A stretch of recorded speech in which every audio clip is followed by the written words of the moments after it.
Salut tout le monde et bienvenue à un nouvel épisode du PodcAls. Après une semaine de congé, on a pris un peu de repos et on est de retour en force. Les Alouettes sont sur le terrain samedi au stade Percival Molson contre les Tiger Cats de Hamilton. Évidemment, un gros match-up important.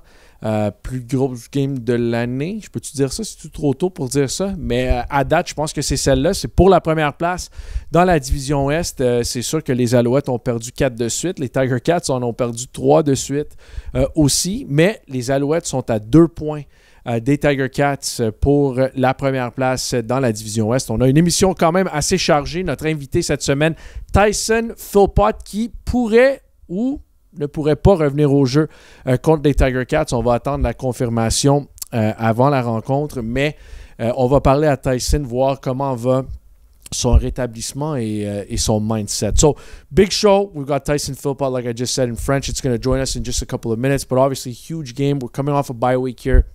We've got to recharge the batteries, literally and figuratively. Sam recharged his camera batteries during the bye week because there's so much that's been going on. But it was nice to get away, but really nice to see the guys back on the field for this big game against the Hamilton Tiger Cats. Like we said, second and only matchup for the second and last, I should say, matchup for these two teams. Of course, Hamilton won by, was it 8? C'était 18 points, Sam? 35-17, si je me trompe pas. Je suis pas bon avec les chiffres. Yeah, so we'll see if the Alouettes, in order to win the head-to-head battle, and to win, I should say, the tiebreaker, the Alouettes need to win, I believe, by 19 points. But I don't think they look at it that way. I think you just want to go in and get the win. But just in the back of your mind, if you're up by multiple scores late and you need a touchdown instead of a field goal with the game already decided, maybe you go for the touchdown. Anyway, donc deuxième affrontement entre ces deux équipes-là, c'est les Tiger Cats qui ont remporté, je pense que c'était lors du troisième match de la saison, ou le quatrième match de la saison, je devrais dire. Les Tiger Cats ont battu les Alouettes à Hamilton il n'y a pas si longtemps que ça. C'était fin juin. Donc, 35-17. Ça, c'est 18 points si je ne me trompe pas. Donc, il faudrait gagner par 19 points pour gagner la série tête-à-tête entre les deux équipes. Mais je pense, tu sais, Jason Moss en a parlé un peu cette semaine et il ne pense pas nécessairement de cette façon-là. Il faut juste rentrer dans ce match-là, bien jouer, gagner. Si tu peux gagner par 19 et plus, c'est parfait. Sinon, pas grave. Tu serais avec une victoire. Les Alouettes seraient avec une fiche de 6-6. Tiger Cats aussi. Donc, ça leur donne quand même, tu sais, c'est vraiment un sprint jusqu'à la fin par après. Mais, tu sais, bonne nouvelle quand même. Il y a de quoi. Mustafa Johnson, Shantom Arlington, David Dallaire, Philpot, Mac, Letcher. Donc, il y a plusieurs joueurs qui ont pratiqué la semaine au complet. On va voir s'ils sont en mesure de jouer ce match-là, mais ils vont être, c'est une possibilité qu'ils soient disponibles, tous ces joueurs-là soient disponibles pour cet affrontement-là. Pour ce qui est au poste de corps, ça a l'air, je vous dirais, de ce que j'ai vu à la pratique cette semaine, James Morgan aura un deuxième départ de suite, troisième match de suite pour James Morgan.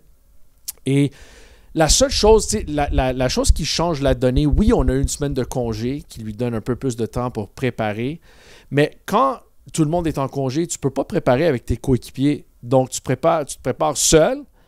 Mais là, on a une semaine complète pour que James Morgan se prépare avec ses coéquipiers. Donc, c'est 3 pratiques. Si on regarde vers l'arrière un tout petit peu, les répétitions avec les partants avant le match à Vancouver, il n'y en a pas eu parce que c'est Caleb Evans qui était le partant. Là, on joue à Vancouver samedi. On est sur le terrain jeudi contre Winnipeg.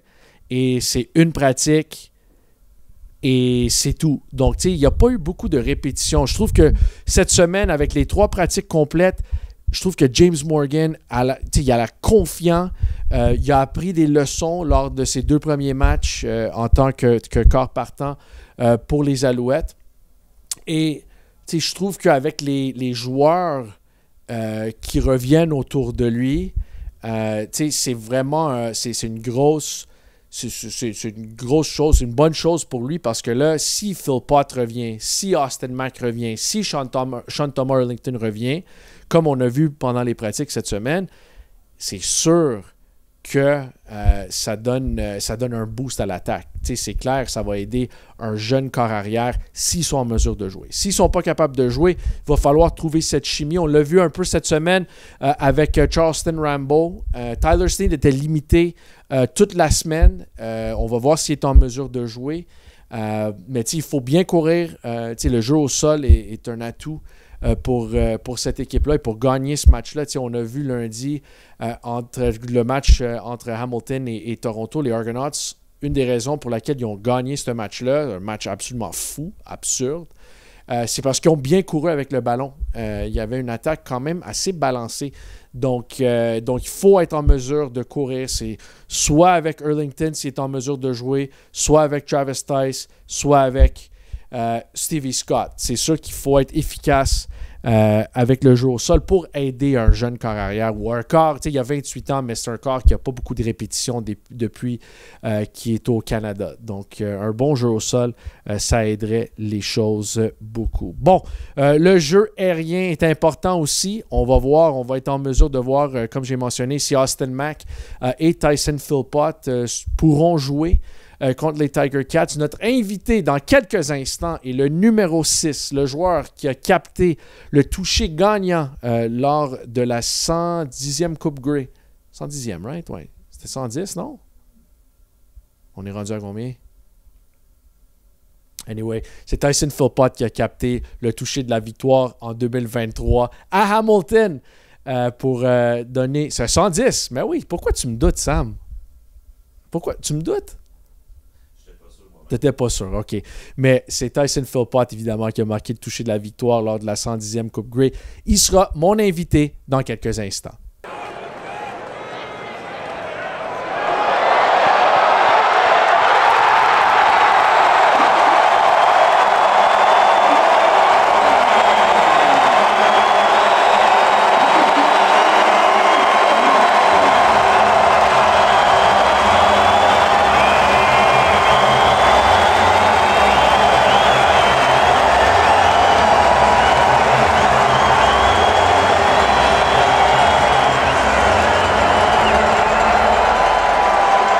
Salut tout le monde, re-bienvenue au Balado, le PodcAls. Joey Alfieri ici avec notre invité cette semaine, Tyson Philpot. Tyson, what's going on, man? Not much. Appreciate you having me.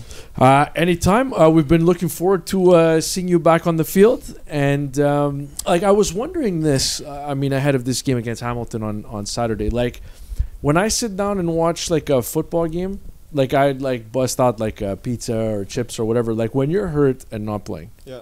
What's the, I know you're pissed off, but when you get to put that aside, can you watch it like a fan, or can you not enjoy it in that same way just because you're so inside? No, absolutely. I'm a football junkie. Right. I watch every single football, every CFL game, every college Right. football game, every NFL game.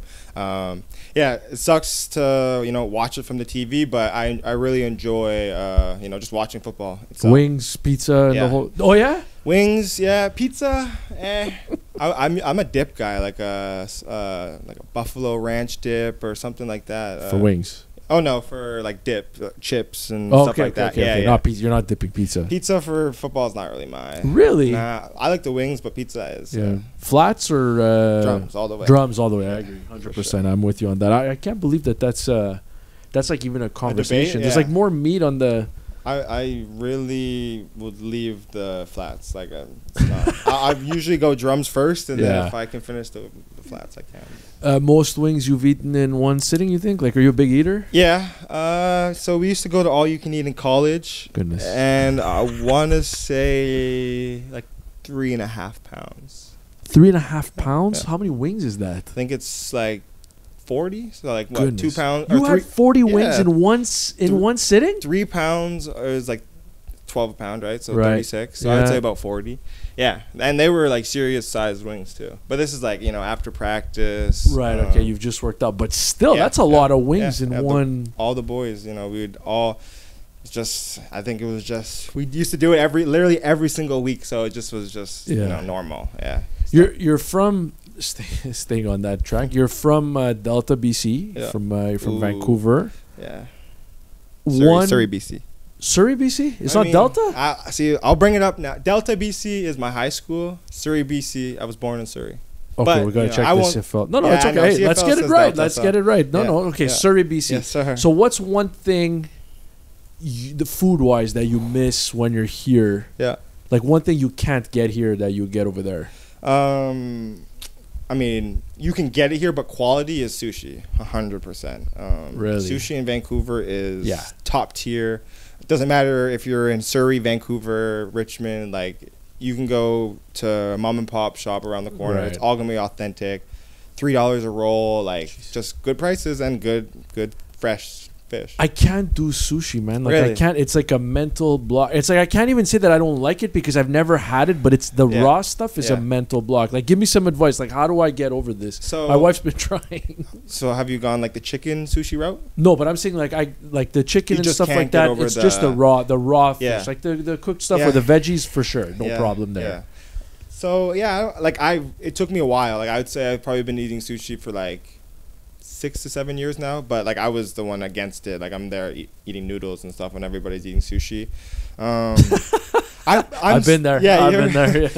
To this day though, I still only eat about like three rolls in particular. So I would say the deep fried stuff is a good place to start. Deep fried rolls. Like I said, you can get some chicken rolls. But dynamite roll. Have you ever had that? Yeah, my wife has had. Like, my wife loves sushi. I just can't do the raw stuff. Deep fry, I would say go that route. See if you can't get past the deep fried route, then it just might. I want to like it. Like, it's such a trendy thing to like, but it's just like I can't get there. It's just so weird. Are you a poke bowl guy?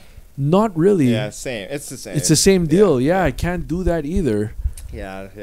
You might be out of luck. So sushi, but you found some sushi in Montreal, right? Like that. You found some places that you can have some really good sushi at. But I feel like it's easier to find. Like, we were just in Vancouver like a couple weeks ago with the team, and it's easier to find elite sushi in Vancouver, obviously, than it would be to find it in Quebec. I would say. Yeah, but Quebec definitely has her run-of-the-mill food for sure. That's definitely. From a Quebec food standpoint, like, have you gotten into? Is there anything like typically Quebec that you really, really like, or that you stay away from? I mean, like poutine for sure, of course. I think we talked about it a little bit before, like Le Banqui. That place is off the chain. Like, not really. I would say like Quebec. Maybe it is. Correct me if I'm wrong. But like in the sandwich game, I'm a big sandwich guy. Yeah, same. So there's a new place called Renzo. I haven't had it yet. My brother went. Yeah, I've had it probably like 4 times in the last 2 weeks. They got a chicken bacon Caesar salad sandwich. It is like the best sandwich I've ever had in my life. Like, it is elite. The best sandwich you've ever had in your life. Yeah, I literally posted something on my story as soon as I tried it, and like I went back and forth with the owner a little bit. Just like, it was so good. Yeah, and like I said, Jamar's a big food guy. Yeah. I got that. Yeah. I recommended him, and he said it's best sandwich he's had. Yeah. He said he's been Uber eating it all the time. Like, not to throw him out under the bus or anything, but but it's funny. Like, I'm a big sandwich guy too. I do enjoy a grilled chicken or a chicken cutlet, but we'll have, obviously, if there's a great steak option, like the steak has to be done correctly.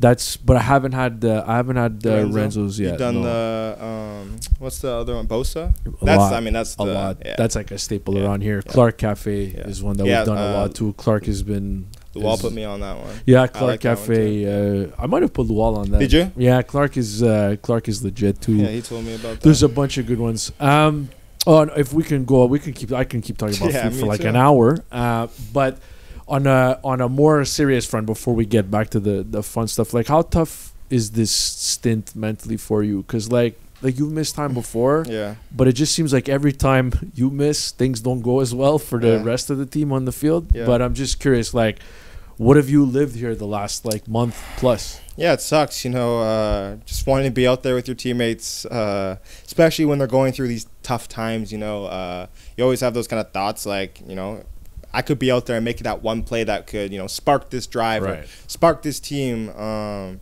I got to do my best on the sideline to, relay what's going through my head into the guys that are actually on the field. But yeah, it's been a tough battle.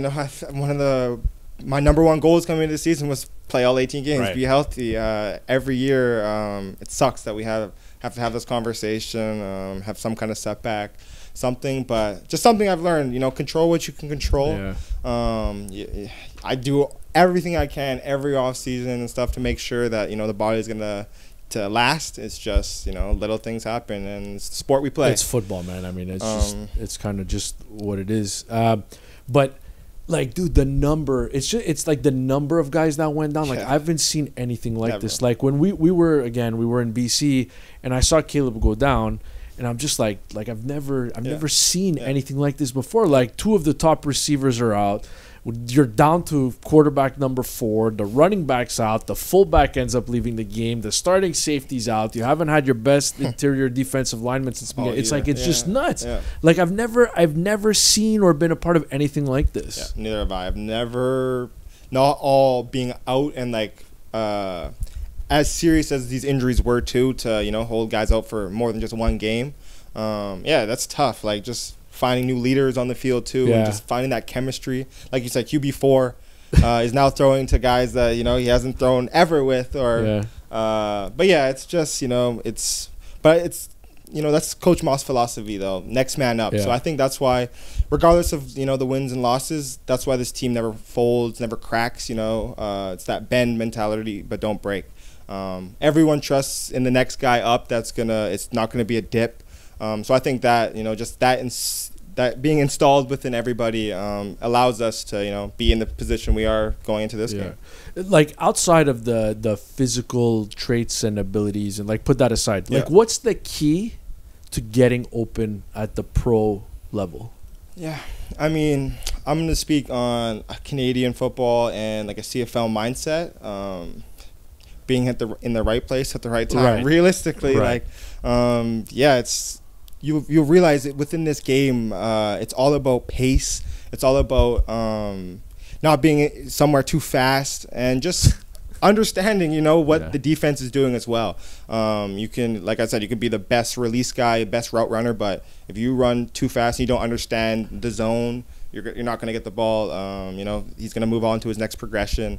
So yeah, just having that like intellect of it's more than just like myself running my one route, like understanding what the whole defense is doing. Because I feel like that would be the hardest part. Like, don't get it wrong, I'm not fast in any way, but I feel like to me the reflex would be, let me get to the point I need to get to as fast as possible, but that's not always right. No.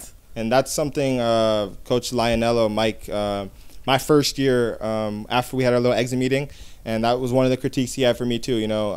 Really? Okay. Yeah, for sure. I'm a fast guy, but he was like, I think you can elevate your game one more step further. And what I'm going to tell you is, I think you can slow down a little bit. Like, yes, you're fast. You got that breakaway speed, but now tempo. Use that as like deception in a way, and also like you can have your eyes up now and read defenses and watch the safety driving over the top, so you can find that perfect zone. So just like things like that, because like I said, you're looking to try and get better every year. So just little things like that help. Yeah, you said you're a football junkie. I know you are. We've talked football before.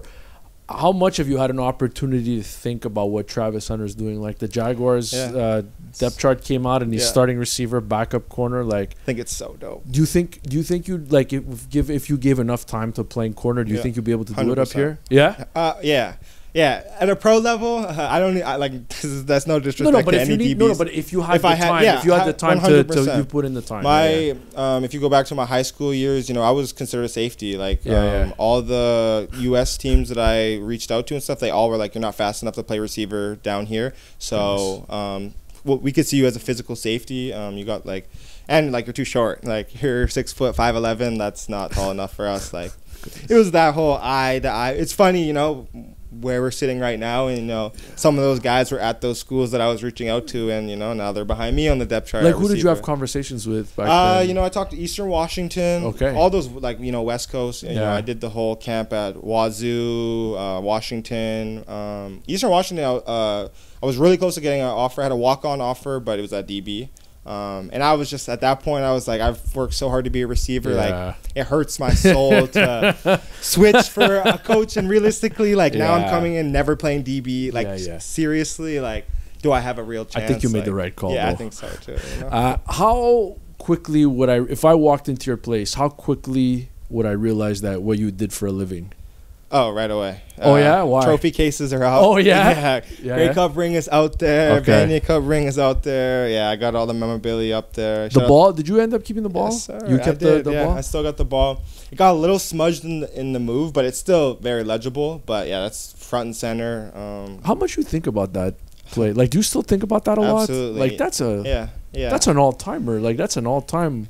Yes, so great receivers play their whole career and never get to do what you did. And so we're talking about the game-winning catch in the Grey Cup, by the way. And my mentality is don't let that be what people remember you as. Like, that's as soon as it happened. Like, I remember like going back and forth. Like, I don't want to be just remembered for that. Like, that was dream come true. But like, I want to be an elite receiver. I don't want to be just that guy that caught the Grey Cup winning catch. Who was good for that. Like, I want to be the best. Like, so I think about it a lot, but I think about it in that mindset as well. Right. So like, it's funny because like the Eagles coach, like Nick Sirianni, we're recording this on Thursday, so they're playing tonight against the Dallas Cowboys. Yeah. And he said they're not going to come out for the banner ceremony. How would you feel about that if you weren't coming out for this ceremony? I respect. I think that's awesome. He wants to put 2024 behind them. Yeah, that's like the best mindset to have. Is like, it's a new leaf. Like, it's a new team. Let's not worry about the past. I want to see the banner go up, Tyson. Like, I want to. Like, if I put in the work, I'd like to see it go up. You guys did, right? You guys were on the sideline for that. I want to say. Yeah, because we did was in like the corner a little, of the end zone. Yeah, a little drop. Yeah, I do remember that. But yeah, it's like once I get in the end zone, I can look up and see it. Like, that's the mindset for sure. It's gonna be there. Yeah, no, I find it interesting that like that is the mindset more and more. Is like people are just putting things. Yeah. These coaches want to move on to 25, and it's so hard to do because like in 23, you guys didn't really have a target on your back. Like everyone had us, where they ranked us and all that stuff. But then it's like the following year is like you guys have the target on your back right away, and it's just like a totally different mindset that you have to be ready for. Was it different? Was that different? But like you elevated your game. Like you're one of the guys that you took off even more in 2024. Could you sense like the target on the back? Yeah, for sure. And it's kind of like tough because you still want to like that mindset is still like like I'm still the underdog, like these guys are still counting me out, but it's hard when everyone's projecting you to be number one and projecting you guys to do all these great things, and so now these other teams are like it's a switch role. But yeah, I think just staying to your routine regardless of what outside noise is just the biggest thing, and that can just allow you to play through any circumstance. Like the way I treated that season last year was the same way I treated any other season. Just do what I can do to help this team. Okay, so with that being said, I'm going to ask you a bit of a weird question. Does this feel at all, this 2025 feel at all like 2023 in any way? Absolutely. The second half at least? Yes, for sure. Especially with my mindset and training myself through this rehab process. It's just like 2023. Yeah. You're going to be back out on that field. I remember Coach Mike showing me some stats from that season when it was going on, and like I think on that back half I ended up being the #1 receiver just based off of some yards and stuff like that. But yeah, just mentally thinking, just having little things that can uplift you to get through the tragedy that it was. And then 2024, in the first half of the year, you were at 1-2. Like you took off to a different. Like I shouldn't even say took off because, like you said, you took off in the second half of 2023, and then it just. Yeah. It's a long off season to like maintain that momentum and come out and lead the CFL in yards through 9 or 10 games or whatever it was. I mean, it was pretty remarkable. That season, I think I can't wait to crush it, but that season will live on forever with me. Just obviously, like I said, how well I started and what could have been. But yeah, I can't wait to crush those numbers. We've gone 16 minutes and 30 seconds, and I haven't even mentioned the twin thing once. I feel like every interview you do. That's a first. And I wanted to stay away from it. Yeah. But I'm going to ask you, unrelated to your situation, top 3 twins all time. Top 3 twins all time. Yeah. Henrik and Daniel City, no order. That's for, no order. Yeah. No order. I mean, you're Vancouver. I was fully expecting. I have that one on the list. I fully expected you now you're making me to say that. Identical or just twins in general? It doesn't have to be sports. Could be whatever you like. Yeah. Were you a big, you might be a little young, Full House? That was maybe a little bit before you? That's a little That was bit a West Coast me. thing, too. I mean, they were out in San Francisco there. I know what it is now through hearing. Yeah. I'm going to go, I don't even know if they're twins, but the Wayne brothers, are they twins? Marlon and Wayne. You know them from like Scary Movie? And I think Sam was just talking about them. I think they are twins. I think they are, right? Yeah. I think they are twins. Let's put them in there. We'll get our best people on that. Yeah, and then Philpot twins. Philpot twins? Can't forget them. Yeah, absolutely. I can't help but notice you didn't mention the Fords. Yeah, that's okay. No, they're fourth. I was gonna throw Chase and City Brown in there too. I was thinking of them too. Sure. But hey, they know what it is. They would say themselves too. Yeah, of course they would. So, of course they would. Yeah. So I want to go back to the we're talking about Travis Hunter doing both. Yeah. If you had to rank on the field the most difficult positions to play, like how would, because the forward obviously you got a quarterback, you got a boundary, not a boundary, a field corner, and then you guys are both receivers. If you had to rank by difficulty of our 4 positions, no, or just positions in general, cornerback. Number 1. Cornerback. Yeah, for sure. Cornerback more than quarterback. Yes, I believe so. Wow. I mean, from my perspective, you're covering the hardest athletes, or like the most rangiest athletes in a back pedal. These guys are 4.3, 4.2 speed, and they know where they're going, but you don't.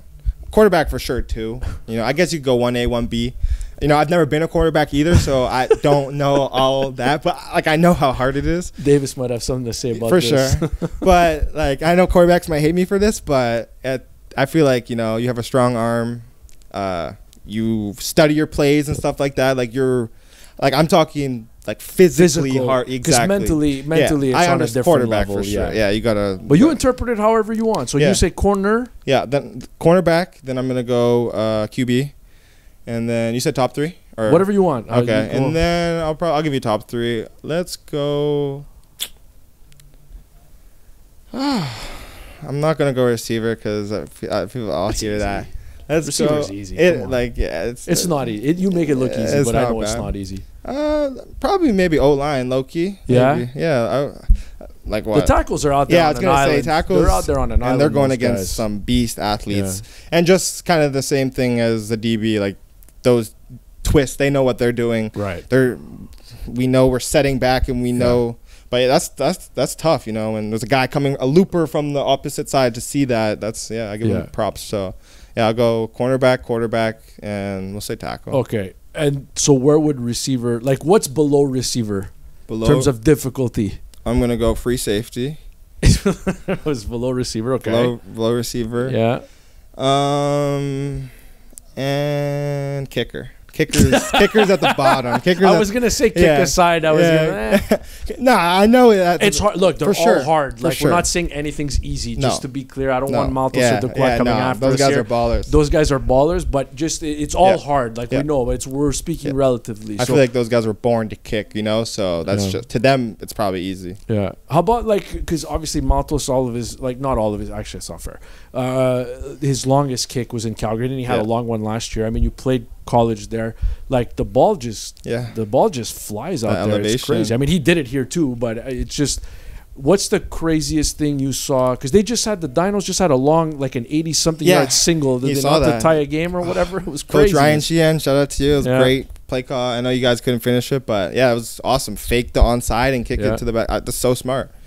Craziest thing I probably saw was when we played in 2019 going to the Vanier, the Hardy Cup. I think it actually got ranked top 30 of that year best games. There was no time on the clock. We're playing Manitoba, and they threw one of those Hail Marys where you tip it back.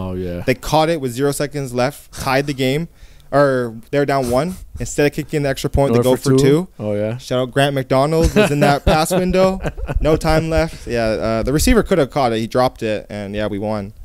But going back to your kicking point, when I was committing in 2017, in 2018, no, I did not. Okay, I was gonna say Nico DeFonte, the kicker at the time, one of my good friends, he had a 59-yarder. Wow. With no seconds left to win the Hardy Cup. Was that at McMahon? At McMahon, and it was like nobody thought he was gonna hit that. He was just lining up, let's kick it. We have no better shot. And I remember I wasn't watching the game, but my mom texted me, and she was like, "Did you just see that?" And I was like, "No." I checked the highlights. said, I'm going to Calgary. Let's go. Because Maltos, that one was good from he might have hit 65, 66 or whatever. Like there was a lot. He's done an unbelievable job this year. I feel like he started something too. After that kick, you see guys going for like 60 plus within the league. I think didn't someone Castillo hit 63? Tied the record or something like that. Yeah, that was ridiculous. Yeah, no, it's crazy. What type of range do you think you have? Actually, so the funny thing is, I used to kick up until past high school. I was a field goal kicker, kickoff. Did you play soccer at all? Not at all. You never played soccer? Just good athlete. Nobody else could kick. We try the soccer kickers first, and then it was like, right. Like, we trust you, whatever. Very embarrassing, though, because kickoffs, I would shank sometimes, and I'm telling you, like, 10 yards. Like, really? Because I'm just trying to kick. I have no skill, just trying to kick it as hard as I can, or it'd be a line driver. Like, the field goals, though, longest you kicked? I want to say probably hit 30. I still think I could hit like from 25 to 30-ish consistently. I thought you could hit further than that. Maybe. Like you couldn't hit 40? Like you don't think you could hit, like not in Calgary, like elsewhere? Right, it's been probably 10 years since I even attempted, so probably not. With respect for kickers, probably not. I probably hit an O-lineman in the back of the head. That's what happened a lot of the time too. Heads up mustache. So I was like, let's get away from this. Yeah.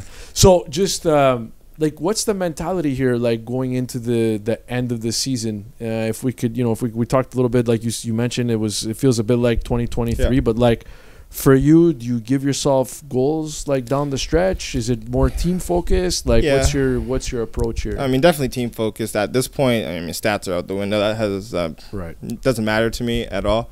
It's to get us back in the winning direction, just getting confidence with James, especially. We don't know when Davis is going to come back yet, so just getting some more rhythm with James, and just reminding this team, it's not even me, but just reminding this team who we are. We don't just talk the talk, like we walk the walk. So just getting back to that. But like I said, you could never tell this team was on the streak that we are because of the confidence that we have within the group, for sure. I mean, we'll see for the game. You practiced all week. How are they different, James and Davis? I mean, me and Davis have such good chemistry, so you guys came in at the same time. Yeah, exactly. And like I even knew who he was before that. So there's a lot of similarities, which is some, I would say, more similarities than differences for sure. The confidence, like James has that confidence. He knows that he can throw the football into any window, and he trusts his arm the same way Davis does. He's got a cannon just like Davis. He's very vocal leader too. We've seen it this week a little bit more. Taking the reins, like calling the guys in when they need to be called in, and just breaking down the offense and stuff like that. Little things that Davis always does, leadership stuff. So I honestly wouldn't say there's too much difference other than maybe their height. You want to talk about that, some physical stuff? Because he's like James is like 6'3", 6'4". Got to be 6'4" in the cleats for sure. Davis is 6 feet. Yeah, we'll give him 6 feet. You're not a short. You're what, 6'1"? Yeah, 6'1". Officially? 6 foot. 6 foot. 6'1" in cleats. That's what we say. Yeah. Fair enough. Yeah. So I just. The ball, so you don't have to prepare for the ball. Like the ball doesn't come out any differently. He's got some zip on it too.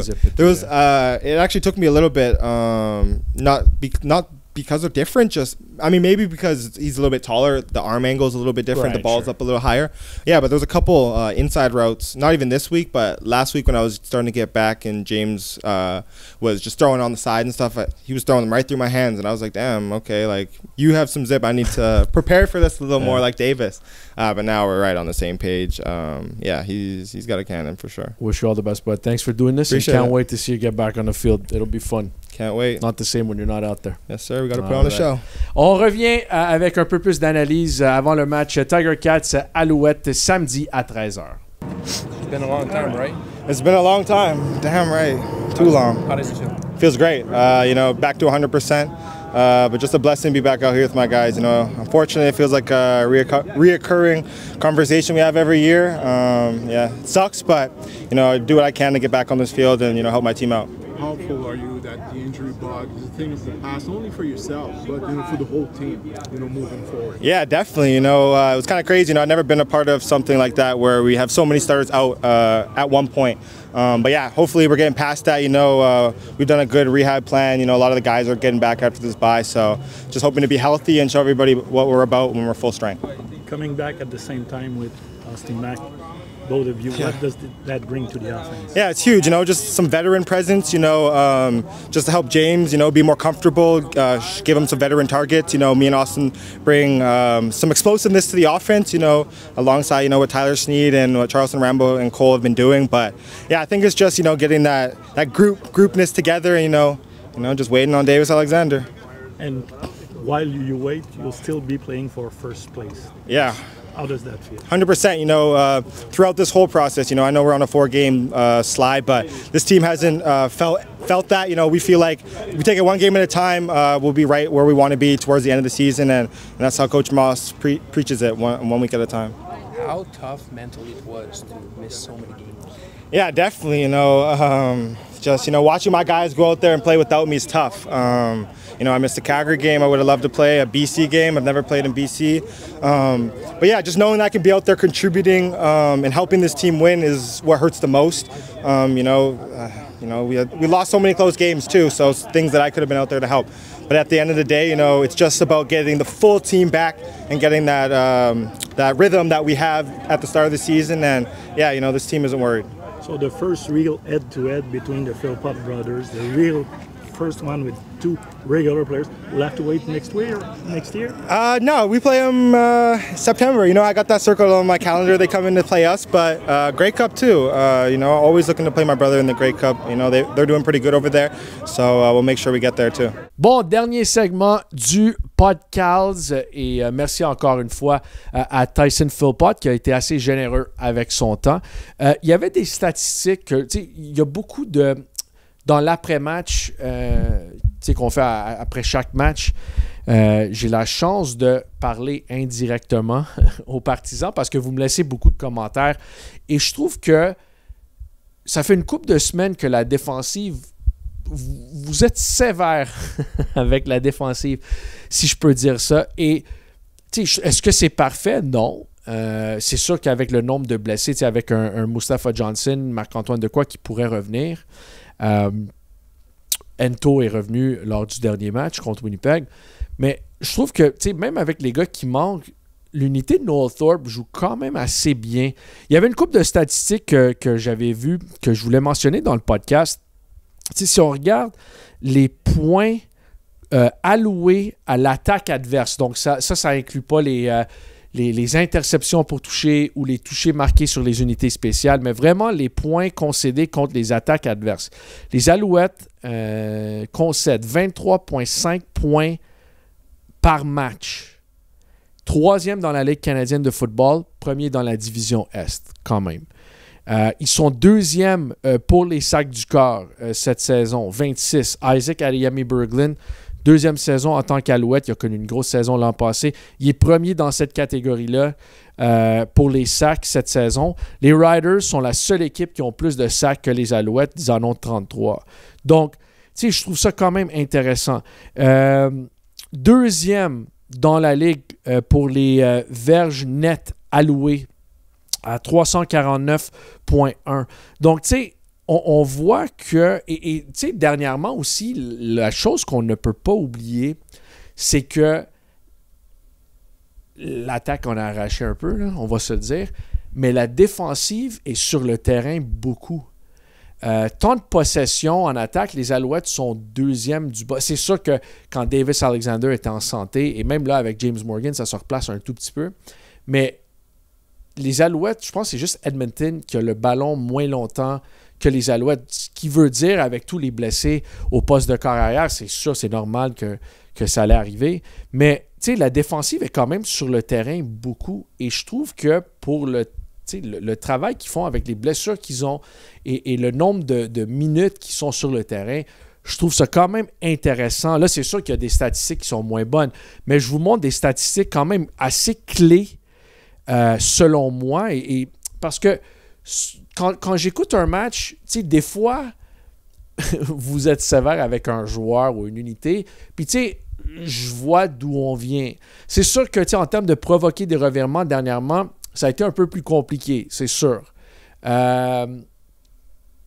Mais je trouve que, tu sais, avec la défensive, je vois pas nécessairement ça de la même façon que beaucoup de partisans. C'est pas tous les partisans, et c'est correct, tu sais, peut-être vous avez raison, mais selon moi, tu sais, j'écoute les matchs, évidemment, et je me dis, OK, la défensive est pas aussi mauvaise que certains pensent en ce moment ou que certains essaient de mentionner en ce moment. Donc, tu sais, j'ai fait un peu de recherche cette semaine. Je suis allé écouter les matchs, les derniers matchs. C'est pas facile. J'ai de la misère quand je sais qu'on perd le match et puis réécouter, c'est pas facile. C'est pour ça que j'ai beaucoup de respect pour les coachs et les joueurs qui doivent réécouter et tu sais, on analyse leur erreur, là, veut ou veut pas, pour qu'ils s'améliorent. Mais, tu sais, je trouve que c'est moins pire qu'on le pense. Et si Mustapha Johnson revient, si Marc-Antoine Dequoy revient, et que, tu sais, on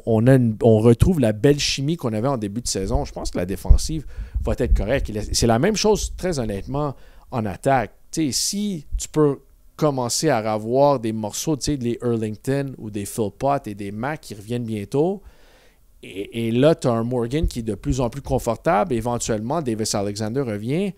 Tu sais, Tyson Philpot l'a mentionné, là, en 2023, je pense que c'était au mois d'août, début septembre, ils ont perdu 4 matchs de suite. Tu sais, le monde oublie, on a gagné la Coupe Grey 2 mois après, mais fin août, là, j'ai fait un voyage à Winnipeg, puis j'ai trouvé le temps long. Je pense que les Bombers ont marqué comme 48 points contre les Alouettes. Ils ont gagné comme 48-21. Puis 2 des touchés des Alouettes, c'était des interceptions. Je pense que Richards avait une interception pour un touché, puis Dequoy en avait un aussi. Donc, tu sais, les choses n'allaient pas bien fin août, début septembre, en 2023 aussi. Là, on est venu en santé, puis on était en mesure de jouer du bon football, on était discipliné, et on sait qu'on a ajouté des joueurs. Tu sais, Sean Lemon s'est ajouté au mois de juillet, Darnell Sankey au mois de septembre, et on n'a pas perdu. On a gagné 8 matchs de suite si tu inclus les 3 matchs de série éliminatoire. Donc, tu sais, c'est sûr que si on peut aller chercher une grosse victoire contre les Tiger Cats et que les deux équipes sont à 6-6 et la première place est là, c'est sûr que ça devient beaucoup plus intéressant. Si tu n'es pas en mesure de faire ça, ça va être beaucoup plus difficile, c'est sûr, de rattraper les Tiger Cats, mais tu es quand même dans une pas pire position. Mais remarque que les Argonauts jouent quand même du bon football aussi. Donc, j'ai très hâte de voir l'affrontement. Les Alouettes reviennent d'une semaine de congé. Les Tiger Cats ont joué lundi, donc un peu compliqué. C'est pas un long voyage, mais c'est quand même un vol d'1 heure environ. Tu as joué lundi. Il faut que tu reviennes ici à Montréal. C'est jamais facile de gagner à Montréal. Et il faut jouer sur 5 jours de repos. Tu sais, les Tiger Cats ont pratiqué une fois cette semaine. Les Alouettes ont eu la semaine de préparation au complet. Donc, tu sais, si on est en mesure d'être physique sur les lignes de mêlée, tu sais, ligne défensive doit être physique avec leur ligne à l'attaque. Même chose pour notre ligne à l'attaque.